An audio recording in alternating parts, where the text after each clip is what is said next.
You're listening to iCannabisRadio.com.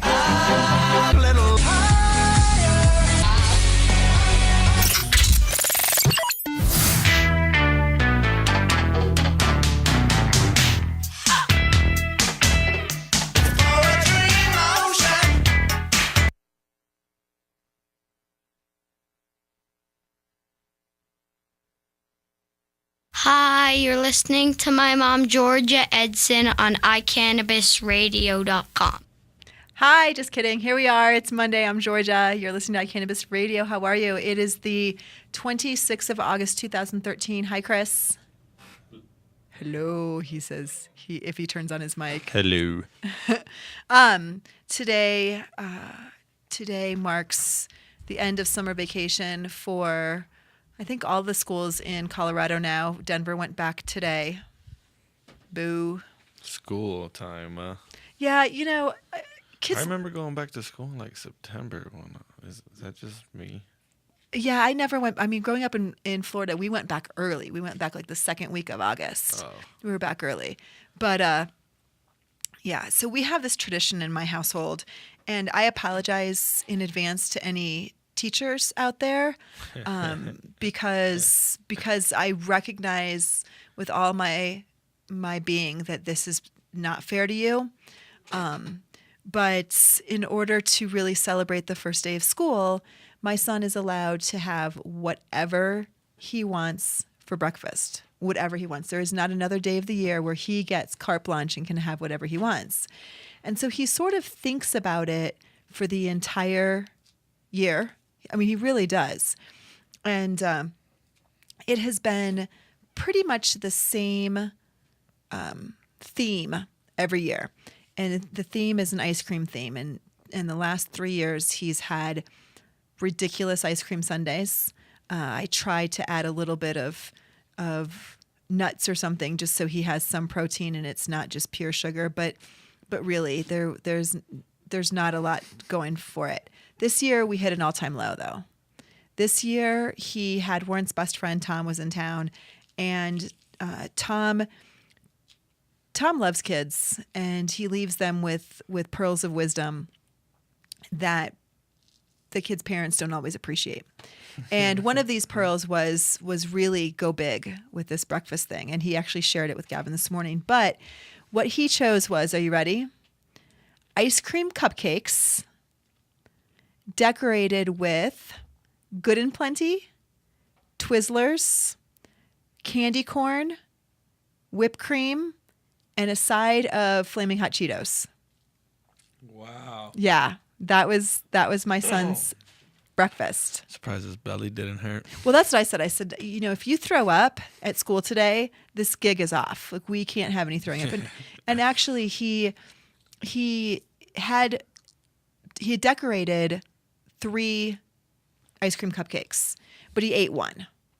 So he ate one. He had a glass of milk. He had quite a few Flaming Hot Cheetos. And he said, "Mom, smell my breath. My breath smells spicy." And spicy is something, all right.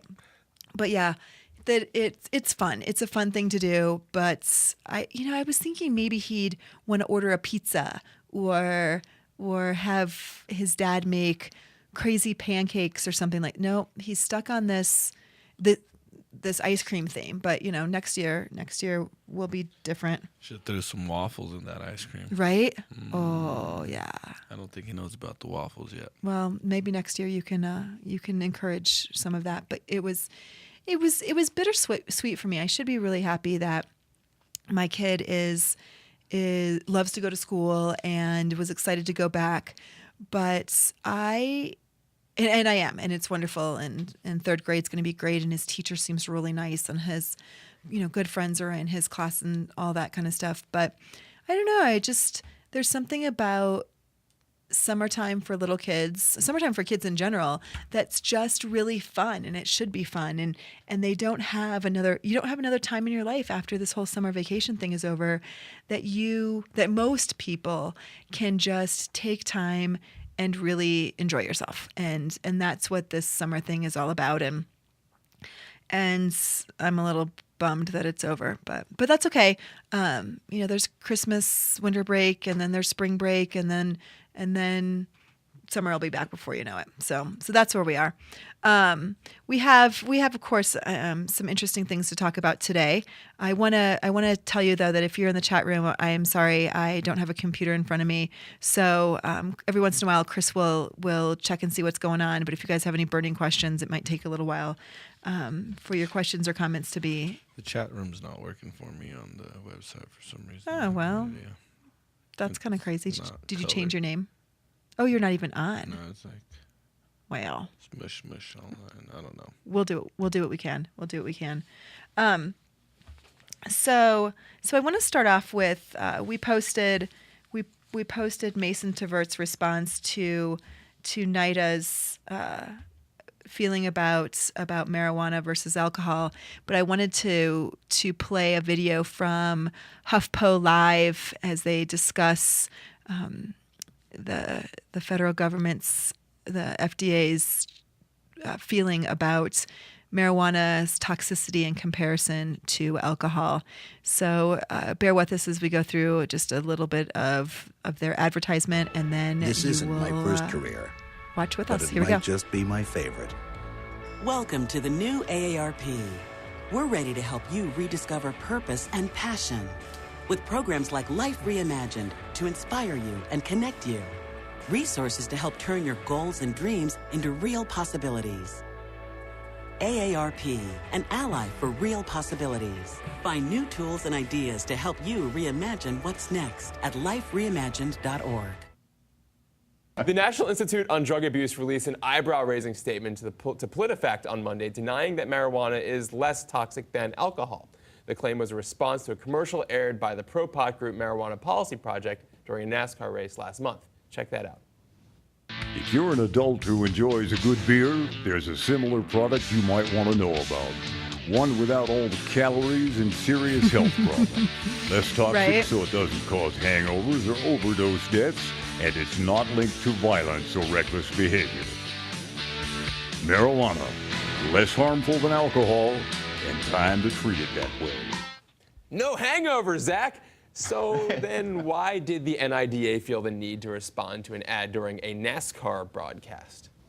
Oh, well, the administration here, this is official, drug research wing of the administration, said that marijuana is in fact more toxic. There's no evidence that marijuana is not more toxic than alcohol. That for some people, under some circumstances, it's totally toxic. And this is a really problematic statement because they're not saying, there are some people who have a problem with weed. That some people, just don't function particularly well because they keep smoking weed all the time.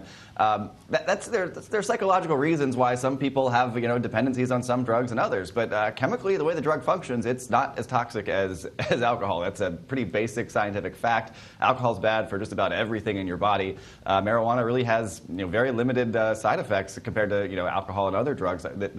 This marijuana policy group actually also cited cocaine and other drugs that were studied.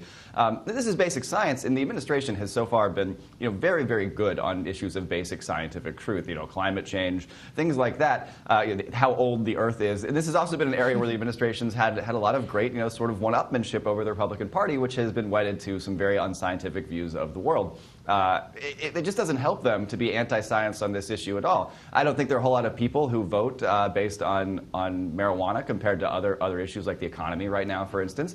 But it's certainly just not good for the administration to be saying things that are patently untrue. So then how does PolitiFact go about verifying these dueling claims? They roll up their sleeves and look at what? Well, they look at a lot of studies based on what marijuana does to the body, and marijuana doesn't cause organ damage. It doesn't cause death. There were over 40,000 deaths from alcohol last year. Alcohol is one of the only drugs, if you go into withdrawal from, that you can actually die from the withdrawal process. If people who have horrible experiences withdrawing from heroin and other drugs can't actually die from that process, but you actually can from alcohol, and people can drink themselves to death. I mean, this happens. And then there are also other types of deaths that that result from people drinking and driving, and people getting into violent altercations when they're drunk. There's all sorts of stuff associated with alcohol that's bad. And if your regulatory sort of benchmark for whether or not drugs should be legal or regulated or whatever is their effect on safety, health and safety, then marijuana is clearly not in the same league as alcohol. And PolitiFact said that they still came down ruling, I think, mostly true. I'm always a little mystified at how these clearly digital questions like is marijuana more toxic than alcohol or not? That's a yes or no question. But apparently the answer is like maybe. But they said it was mostly true that marijuana is better for you than alcohol. So it boggles my mind. It absolutely boggles my mind that there's such a powerful anti-marijuana bents in the administration. I mean, I don't know where the dollars are coming from that would require somebody to be that kind of intense about it. But man, just give it up. I mean, why defend alcohol and not defend marijuana? I mean, why bother? It just doesn't make a lot of sense to me unless someone's putting money in your pocket to do so. And I think that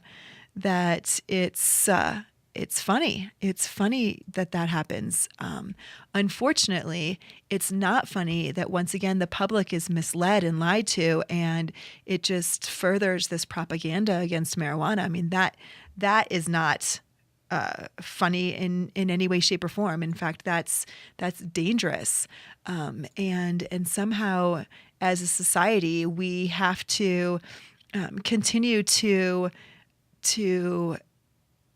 let people believe that it's okay to drink and get behind the wheel of a car or act like an idiot at a party or drink to excess because that's legal and that's acceptable, but somehow marijuana is not. And I feel like, I mean, this is such an old argument. But man, let's get over it. Let's move on to the new argument, which is it's clear that in tens of thousands of years of use, marijuana has not proven to be anything other than a safe substance as opposed to booze. I don't know. Even Huffington Post is like, the HuffPost Live is calling the administration anti-science in this regard, and it is. I mean, it's clearly not on the side of what's smart and logical.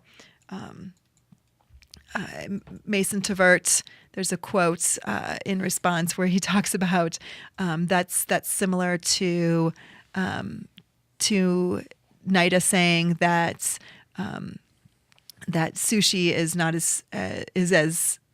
not as fattening as fried chicken, and it's just people believe what they want to believe, for sure. But people believe the government, and guess what? The government has an agenda, and the agenda may not be the same for all people. And in this case, it's clearly not the same for people who want the opportunity to be able to recreate using cannabis, which is safer and smarter than using alcohol. I don't know. I mean, I feel like we say the same thing all over, but that was a pretty devastating response from them. And interestingly enough, the NASCAR crowd, the stereotypical NASCAR crowd, we think of as beer drinkers. And so it's interesting that they felt the need to defend that position to a bunch of people who again stereotypically are drinkers, not necessarily cannabis users. I mean, they might be, but the overarching drug of choice, again, at least in stereotype, is alcohol. So why fight that battle? I don't know. Maybe because they didn't want the truth out there. Anyway, we're going to take a quick break, and when we come back, we're going to talk about a little celebrity stuff and some other news item. I'm Georgia, and we'll be right back.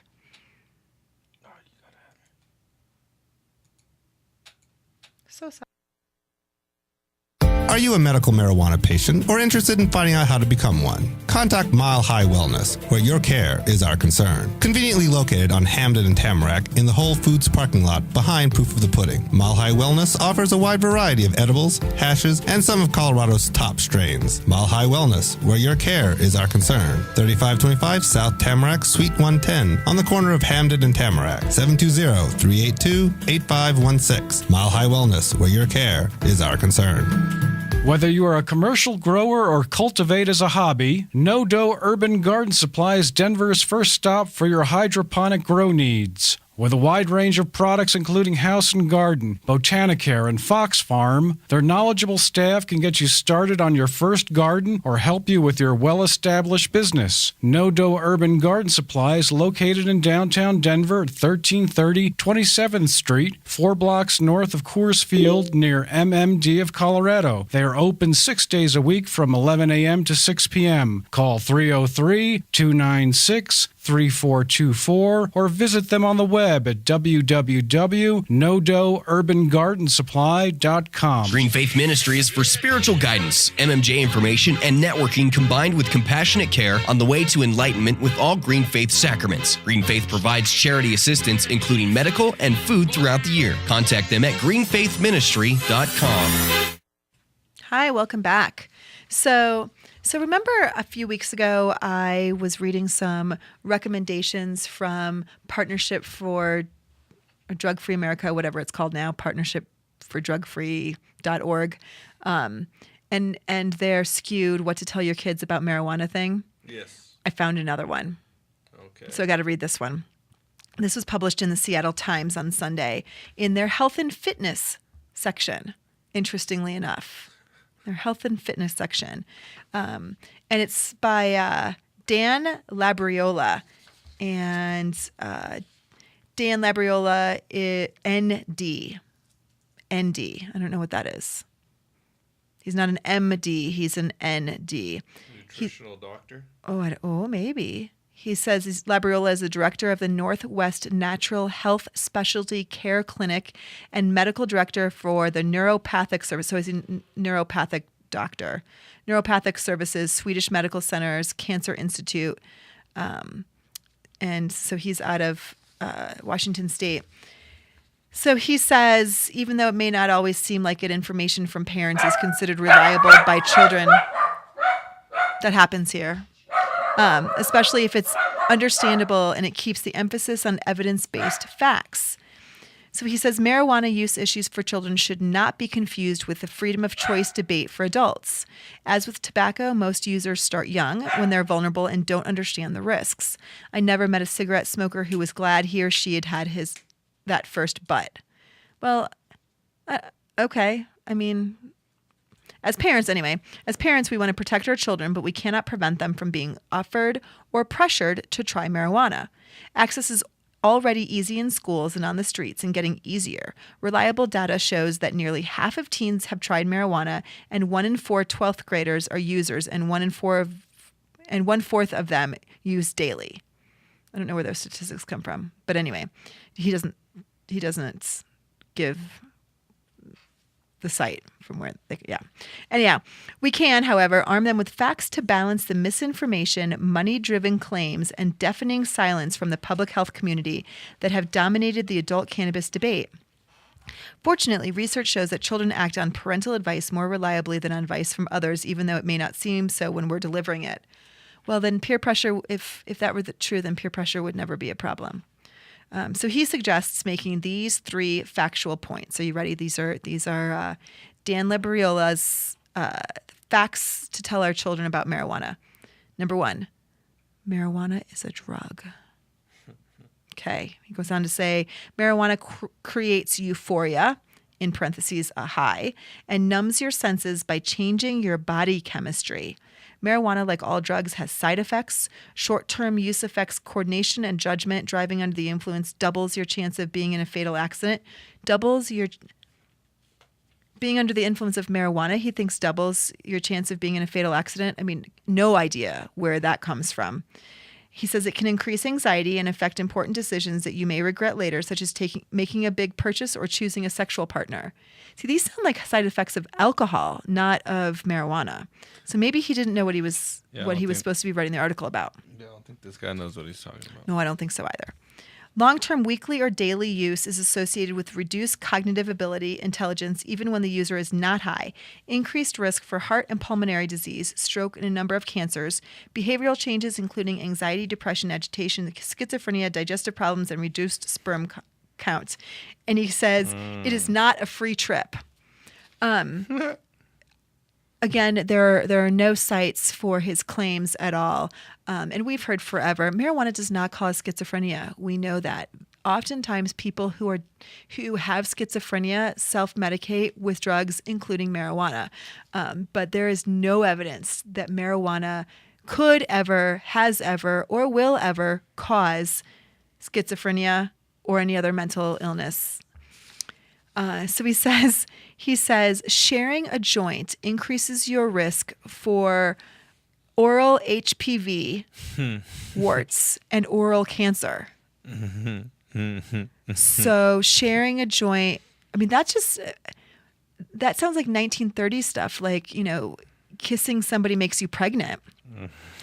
Secondhand pot. Don't touch her; she has cooties. Right? You'll get cooties on your mouth for sure. Secondhand pot smoke has the same risks as from tobacco smoke?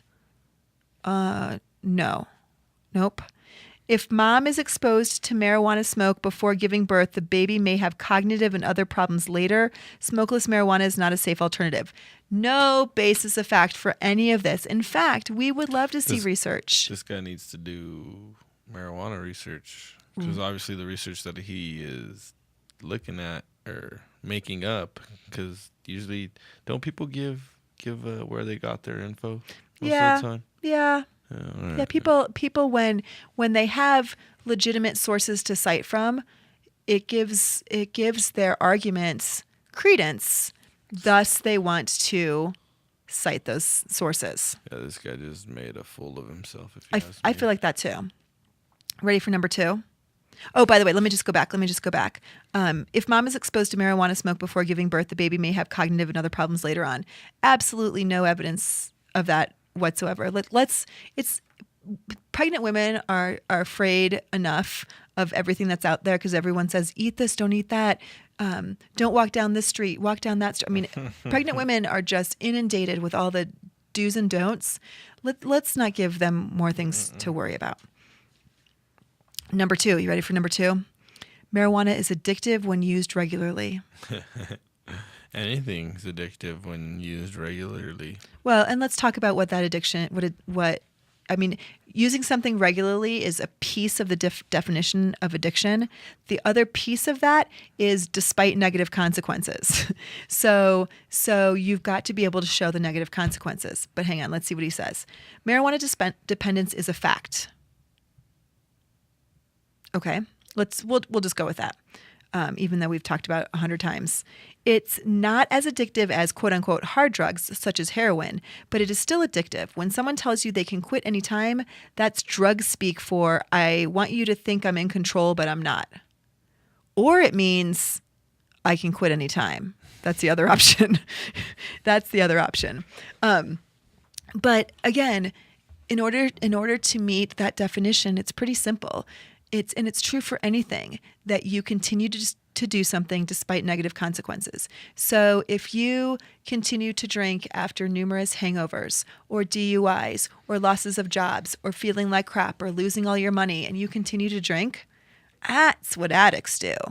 If you continue to smoke marijuana after feeling good and alleviating your pain or your other medical symptoms, or relaxing, and you continue to do that, that's not a negative consequence. And you still go to work. And you still have your job, and you still have money in the bank. Your kids, and go outside hiking, and in tune with nature a little bit more. Okay. Right. Yeah. No negative consequences there. Now, I'm not saying that there aren't people who smoke marijuana and have negative consequences, that there are people who smoke and choose not to go to class or choose not to be productive or put things off. I think that has more to do with the person than the actual whatever their substance that they're using. I mean, I think that very well might be true, that it could have a lot to do with the personality makeup of the individual, which is true about addicts anyway. I mean, oftentimes people who have an addiction to one thing have addiction to lots of things, drugs, activities, those kinds of things. I remember when I was working in inpatient treatment, there was a gentleman who came in after years and years and years and years and years of alcohol sobriety with a pain pill addiction. I mean, it's just went from one addiction to another. That's just right. Switched it out. That's right. Exactly. Take these so you don't drink anymore. Right. Right. Yeah. All right, number 3, marijuana does not have social value. So again, these are the three factual points that this dude, Dr. Dan Labriola, out of the director of the Northwest Natural Health Specialty Care Clinic. That's so hard to say. In Seattle, has to say about what we should tell our kids. So marijuana does not have social value. So he compares it. He says, smoking cigarettes used to be considered in, but that has changed. You do not look cool smoking a joint either. You simply look and smell like you're using. If you hang with marijuana users or cigarette smokers or alcohol users for that matter, you are much more likely to do the same, which I agree with that point. Mm-hmm. At least 2 of the actors portraying the Marlboro Man in cigarette commercials died from cancer. Right. Don't smoke cigarettes. I've never once in this show or ever. Carcinogens. Right. The bottom line is that smoking marijuana has roughly the equivalent risk to taking up cigarettes and alcohol together. It will affect your life. Your child will thank you later. So I don't even understand. I've read that line like 20 times. The bottom line is that smoking marijuana has roughly the equivalent risk to taking up cigarettes and alcohol together. It will affect your life. I have no idea what that means. Here's what I think. You want to know what I think? I think you tell your kids the truth about marijuana.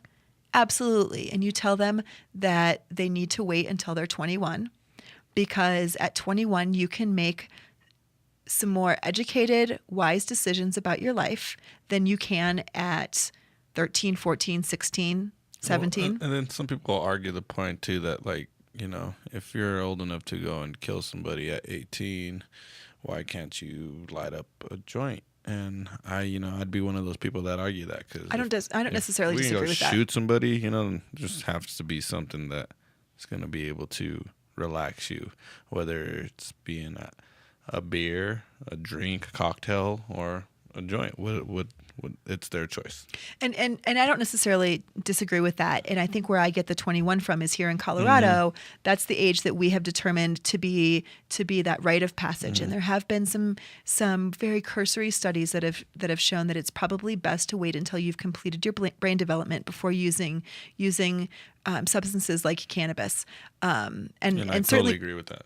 And we're talking recreationally. I would never suggest that a child who is a medical patient who's under the care of a physician, that when they and their families have made the decision that cannabis is the best treatment modality for them, that they do anything different. So I'm really just talking about use. Adult use and just recreational.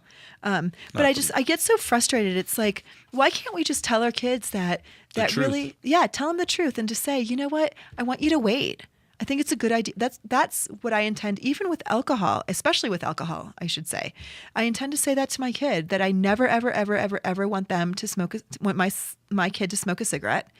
It's probably very unrealistic, although I'm proud to say that Warren, my husband Warren, has never smoked a cigarette in his life, never smoked tobacco in his life. And I hope that that's true for our son as well. But when it comes to cannabis use and to alcohol use, I mean, I'm just going to tell him that what I really would prefer and what I think makes the best sense is that he just wait, and that he be really thoughtful and conscientious. And then at the point in time that he's ready to do some experimenting, which I know that he will, I want him to be honest with us about it and want to talk to him about it. But I'm just going to be truthful. Well, and that's good parenting, folks. You know, it's not keeping it away from your kids, because once you keep it away from them, it makes them more curious into what you're keeping away from them. But my kid's not going to have sex until he gets married. Like that's I'm sure about that, right? Right. That's what I think.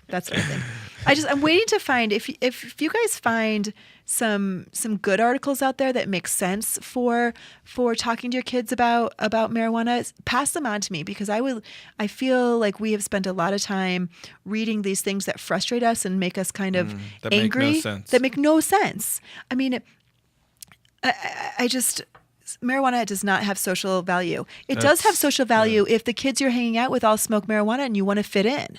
Then it has social value to you. And so why is that an argument? Why isn't the argument, you know what? It's against the law. You're going to get in trouble. And I wonder how old this guy is. Well, here's a picture of him. You want to see the picture? Oh, that explains a lot. Yeah. Let's put him up. Yeah, let's see. So there he is. Dan Labriola. You know, I mean, I would think that he would be of the age where maybe, I mean, he must maybe have had a bad experience during the 60s. Yeah, I mean, maybe seriously, maybe that's it. Maybe someone who a hippie made fun of him, and he's I don't know. It doesn't make a lot of sense to me. But there we go. So we're gonna take a break. We're gonna come back and we're gonna talk a little bit about spice and celebrities. I'm Georgia. We'll be right back. The law offices of Edson, Maiden, and Matz provide criminal defense, medical marijuana defense, and advice about setting up and running medical marijuana centers, optional premises cultivation operations, and infused product manufacturing businesses throughout Colorado. With offices in Denver and Aspen, we can offer assistance throughout the entire state of Colorado. Give us a call at 303-831-8188. That's 303-831-8188. Or visit us online at warrenedson.com. High up in the Rockies is beautiful Frisco, Colorado. Medical Marijuana of the Rockies is a medical marijuana center with compassion for Colorado's medical patients. Looking for great meds grown organically in soil? You've come to the right place. Medical Marijuana of the Rockies is just off I-70 at exit 203. Check them out at the web at www.mmrockies.com. Their ever-changing strain and clone selection is updated on the website daily. When making a trip to the mountains, no matter the season, stop by Medical Marijuana of the Rockies. Make sure you say you heard about them on iCannabis Radio. You can call 970-668-MEDS to get more information. Medical Marijuana of the Rockies, your mountain source for meds. The National Cannabis Industry Association would like to thank its members who represent the leading professional businesses in America's emerging legal cannabis market. NCIA is the only organization that has unified legitimate cannabis business across the nation to fight for real reform in Washington, D.C. For more information or to make your business a member, visit us online at thecannabisindustry.org. Hi, welcome back. Hello. So, spice, right? Yeah. So let me see if I can get this straight, because I'm not well versed in spice. But spice essentially is a bunch of crap put together that's supposed to mimic the effects of marijuana. Okay, and there's some natural things in spice, and then there's some chemicals in spice. And is there? If you go get spice in Oklahoma, is it the same spice that you get in Massachusetts, or do different people make different things? Because you can buy this at like. Yeah, honestly, I have no idea on that stuff. I've known some people that are spice smokers, and usually because they're either on probation or anything, and they still want to get high, so they smoke spice because they can still pass their drug test. But from the stuff that I've seen, I don't know why you would smoke that stuff. It looks horrible. It smells like freaking... It doesn't smell good. It smells like a burning, nasty incense. And I've seen people, like, look weird, look like they can't hold their hands, and they, like, tense up. And well, because there's some weird chemicals in it, right? Yeah, and I'm like, dude, why are you smoking that when it makes you do that? Right. You're like falling asleep, I'm like, that looks more like a freaking heroin or meth high to me than smoking some herb, dude. I can smoke a lot of herb, and the most I look like I'm ready to go to bed, bro. Right. That's what I look like. I don't look like I'm freaking having problems with my dexterity and my fingers, and Oh, that's so scary. Looking like I'm remedial. So it's also illegal in some places. Oh yeah. And I think it's illegal everywhere. No, it's illegal here in Colorado. It's illegal in Colorado, but it's not illegal everywhere. And in fact, in Georgia, synthetic marijuana warning issued after 8 hospitalized. I wish they wouldn't call it synthetic marijuana because it's really not what it is. It's really spice, and spice is an entirely different thing. Synthetic marijuana really is Marinol, and it's a prescription medication. What's the other one? Sativex. Yep. So on Sunday, the Associated Press released that public health officials are warning about the threat of synthetic marijuana, spice, after a rash of illnesses in southeast Georgia. The Athens Barner Herald reports that public health officials say a substance sold under the names Crazy Clown, that right there is enough to tell you to stay far, far away. Yeah. Or Herbal Madness incense is making people sick. Herbal Madness incense. Yeah, first of all, I don't think you're supposed to smoke incense. It's marketed as herbal incense, bath salts, or roll your own tobacco. The substance is also called synthetic marijuana or spice. Authorities say 8 people had to be treated at hospitals after ingesting the substance around Brunswick late Thursday and Friday. No one's been arrested, and police say that they have to test the substance to determine whether it's legal. So it may very well be that Georgia has already enacted some laws and they just don't know whether or not this is one of those things. But it says the Department of Public Health in Georgia says it's working with police to remove the items from stores. Good luck. Yeah.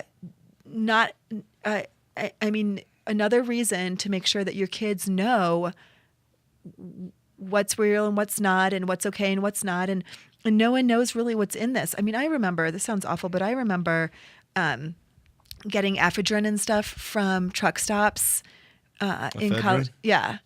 In college. What'd you call it? Ephedrine. Sorry. That's how much I know. And I mean, you could buy all kinds of stuff over the counter. They called it trucker speed because it was what long distance truck drivers used to stay awake. And they figured out that they can make something with it. Right. And then they figured out that they could make worse stuff with it. But, it's, again, having conversations with your kids about, wow, think about what you're putting in your body. And, I understand that you think it would be fun to, it's like, holding your breath until you get lightheaded. People are like, oh, that's so fun. And let's make ourselves better. Right. I mean, just ridiculous stuff like that. But kids do that.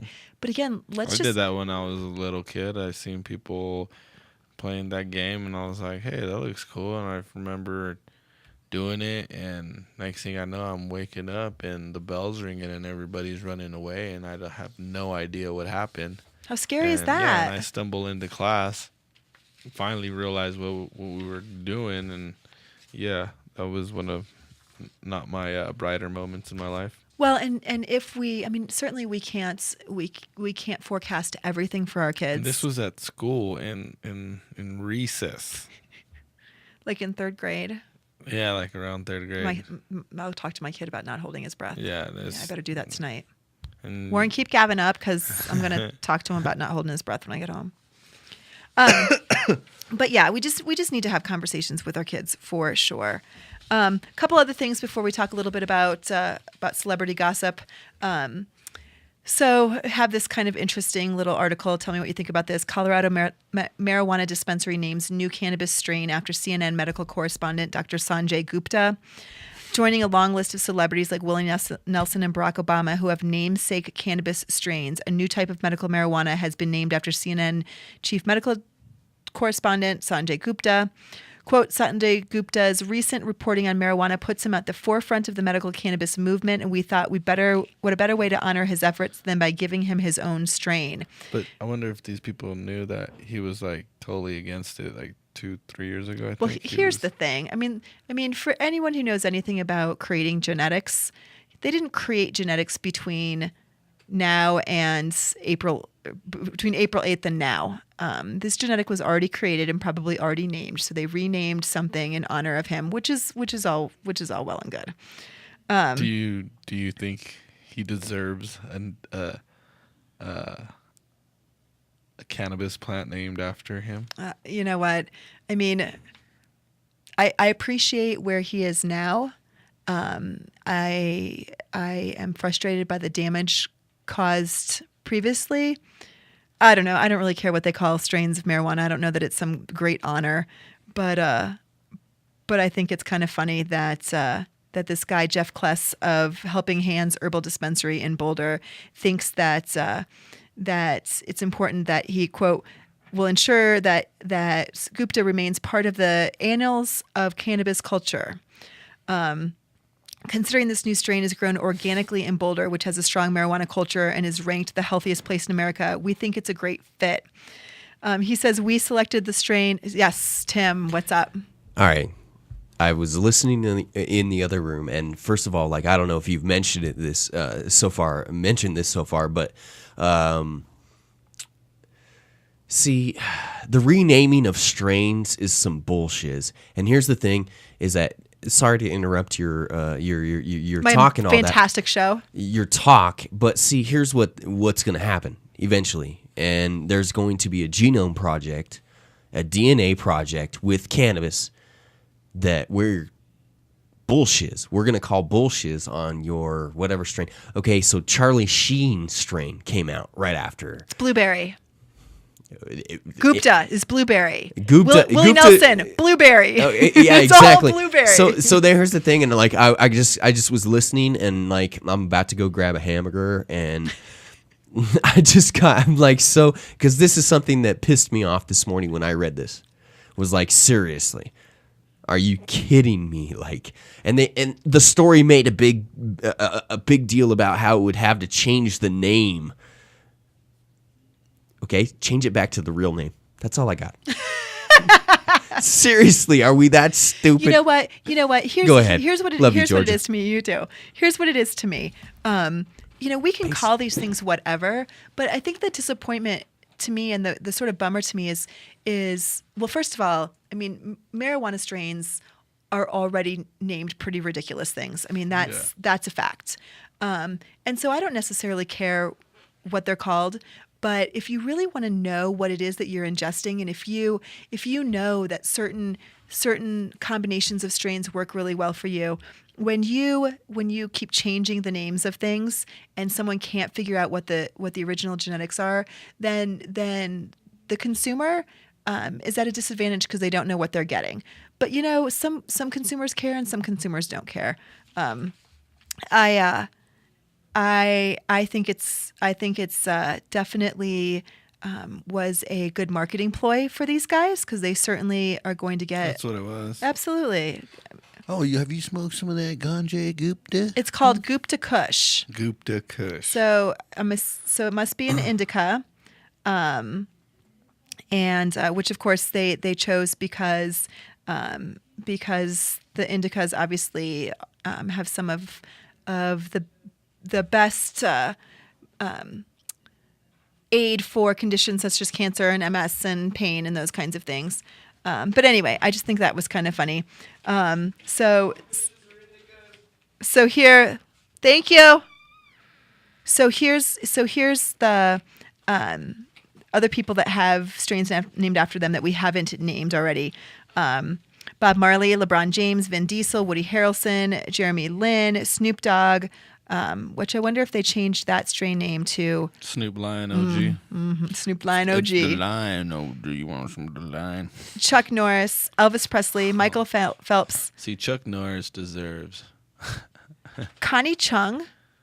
Connie Chung has a strain named for her. Okay.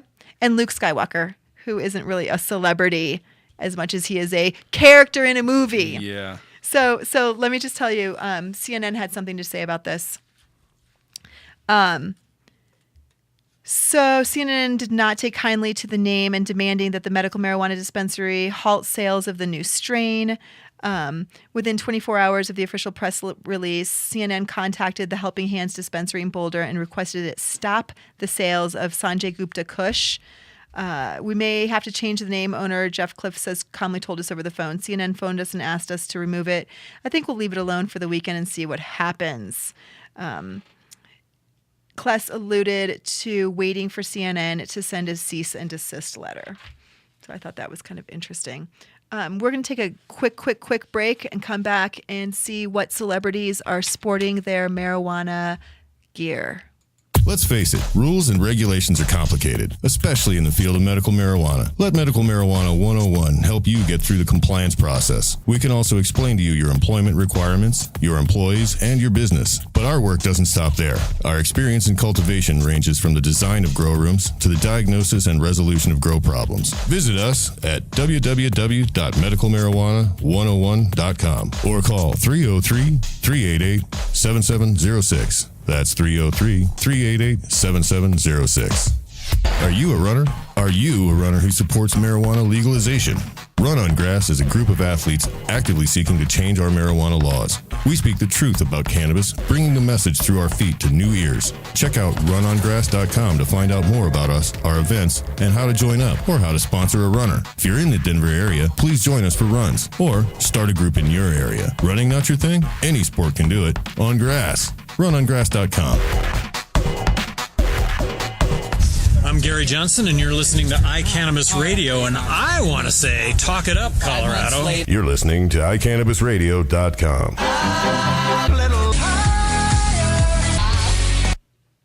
Hi, we're back. So we're going to show on the screen, this is posted on our Facebook page as well, some celebrities who are donning some pretty funky gear. Let me just say that sometimes having a celebrity endorsement in the cannabis movement is helpful, and sometimes it just plays on the stereotype.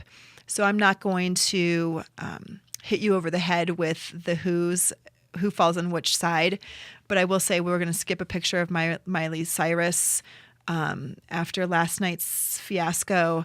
We are going to jump to Rihanna, who hell of a bag, Rihanna, I have to say. That's a pretty awesome bag. The issue is Rihanna definitely doesn't give a crap, and is what you see is what you get, and take it or leave it. You got to respect someone like that. At least I feel like she seems to be pretty true to who she is, despite the fact that she's had some struggles in the past. Next, Lady Gaga. I mean, you kind of expect that, but one of the things that we know that is interesting about Lady Gaga as she wears that is that she has said that smoking marijuana has really helped her creatively, and that has helped her be successful.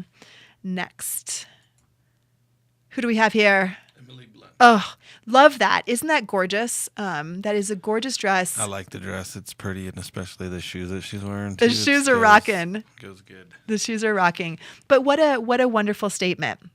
Next. Kristen Stewart. Sorry, Kristen Stewart. Sorry. You know, the only thing that I don't like about this is they look like marijuana pasties. Yeah, she looks kind of funny, innit? She looks funny. But again, I appreciate that. She actually had to purchase that. Next. So we got Wiz Khalifa and Amber Rose. And there's nothing surprising about that at all. You know, they're pretty clear in their lifestyle and their music, the whole nine yards. Well, you know, Snoop is by far one of cannabis's biggest activists and advocates.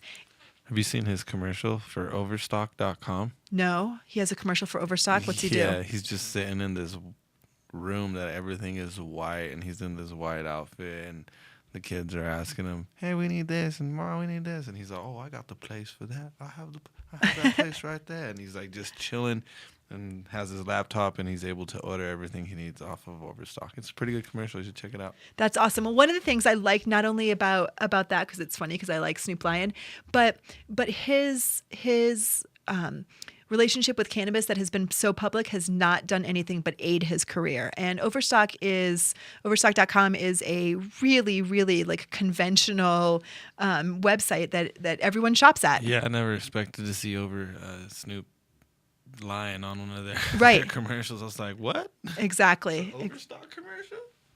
Next, let's see who we got. We have Vanessa Hudgens. Not a surprise. Again, she's on the set of a movie. Now we don't know in this picture if that is what she's wearing on the set of the in the movie, or if that's just what she's wearing. But there's 2 cannabis leaves on her top. Cute. And then everyone's favorite, that 70s show, dude. Nice belt buckle. Wilmer Valderrama. It's a nice belt buckle. It is a nice belt buckle. Next. Randy Jackson. Now, I was really surprised by this. I don't know why. I mean, I'm not surprised that Randy Jackson smokes pot. I'm assuming that he smokes pot, but I was just a little bit surprised that he would be so out and about as to wear something that has taken the. I mean, everyone kind of does a wink with the Adidas symbol, and that's not the Adidas symbol. There's a pot leaf. And it says adios underneath. And it says adios. Next. Loudris Leon. Oh, Lourdes. This is Madonna's little girl, Lourdes. She's wearing. I don't know how old she is anymore. I don't remember. But it could just be a cool kid thing. You know, she's young, but it's out there, and that she's definitely a public figure and knows that people are going to be snapping pictures of her. Duh. Tommy Chong. Of course, absolutely, always in his gear. I love that. So if you're a supermodel and you go anywhere, people pay amazing attention to your clothing, no matter what you're wearing, no matter where you are, but especially when you're at an event, because they know that you put a lot of thought and effort into what you're wearing. And that is just a phenomenal skirt to be wearing. Beautiful pot leaf. I love it. So there's all kinds of celebrities who are showing their support for cannabis by wearing some beautiful things. And it may not be this big political statement. Again, as we are becoming more and more mainstream, it just becomes kind of a thing, if you ask me. Unfortunately, it's also a thing that continues to get people arrested. Police arrested DMX released him from custody last Wednesday, but he was arrested. The 42-year-old rapper was arrested when he was a passenger in a truck and pulled over by police for making an illegal U-turn. Unfortunately, DMX was in a car with someone by the name of Shalon Rhodes, and they were charged with possession of marijuana in South Carolina. Don't do that in South Carolina. It said DMX smelled like he was drunk and was in possession of marijuana at the time of the arrest, according to the police records. The officers proceeded to search the car and found 3 bags of weed under the driver's floorboard. I don't know what that means, under the floorboard exactly, if it was under the floor mat, maybe? Because I don't know how, like, who does that? Then you would find pounds, I would imagine, if someone's hiding it. Yeah. If they're going that crazy into customizing a spot, why would they just put a couple ounces? They'd have pounds of stuff in there. Absolutely. Goes on to say that DMX became very aggressive with his words and was making multiple idle threats. Oh yeah, he's an aggressor. Well, that's because he was drinking. It sounds like because he was drinking. According to the article, I'm not saying, I don't know for sure. Well, no, he hasn't. From the stuff that I've seen about him, he does have like an addictive personality. So maybe he was a little drunk, which makes people do dumb things. DMX was driving in the passenger seat when the vehicle he was in was pulled over. Although officers pulled them over for a minor traffic violation, DMX was asked to step outside so they could search the vehicle. Officers then claimed that they found bags of marijuana in the floorboard and arrested him. No drugs were found on DMX or the other passengers, and the alleged bags of marijuana were never shown to DMX or the other passengers. DMX was released this morning at approximately 11 a.m. This was last week. This was a statement from DMX's rep, so obviously it's a little bit different than what the police had to say, but we'll find out. I'll keep you guys apprised. But yeah, so there's there's still people, unfortunately, in places like South Carolina that are getting arrested for minor possession of marijuana, and that sucks. That needs to stop. Yes, it does. And shows like ours and stations like ours continue to help spread the word. So make sure that you listen to all the shows we've got going on this week. Sexpot Radio tomorrow night, of course, from 6 to 8 p.m. Mountain Time. Thursday from 4 to 5 p.m., The Hemp Connoisseur. Next Monday, In the Lab with Jennifer Murray from Can Labs from 3 to 4 p.m. And, of course, I'll be back on at 7 p.m. and every day, Monday through Friday, 11 a.m. to 1 p.m., John Doe Radio. I sure thank you for listening tonight, and I can't wait to see you guys next week. My name is Georgia, and I'm hanging out with Chris on iCannabis Radio, and we'll see you later. Thank you.